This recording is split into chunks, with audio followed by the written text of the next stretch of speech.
এই ঠান্ডায় যেন সবারই জ্বর সর্দি কাশি লেগেই আছে, কোনো কিছু খেতে ইচ্ছা করে না, রুচি থাকে না। তখন আমি এই সেদ্ধটা বানিয়ে নিই। হালকা একটু টক টক ঝাল ঝাল, বেশ দারুণ লাগে খেতে।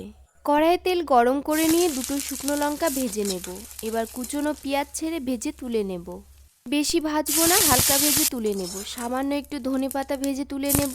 এবার টমেটো ছেড়ে 4টে রসুন দেব। রসুন ভেজে তুলে নিয়েই সামান্য কালো জিরে দেব। টমেটোটা পারফেক্ট সেদ্ধ হয়ে গেছে। ভেজে রাখা সব উপকরণগুলো এবার শিলনোড়ায় নিয়ে নেব। উপকরণগুলো বেশ ভালো করে বেটে নেব।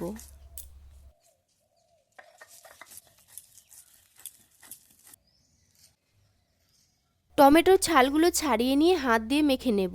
সিরিয়াসলি বলছি, অন্য কিছু দিয়ে ভাত খেতে না পারলেও এই সেদ্ধটা দিয়ে কিছুটা হলেও ভাত খেতে পারবে। এবার তাতে স্বাদ মতো নুন দিয়ে মিশিয়ে নেব।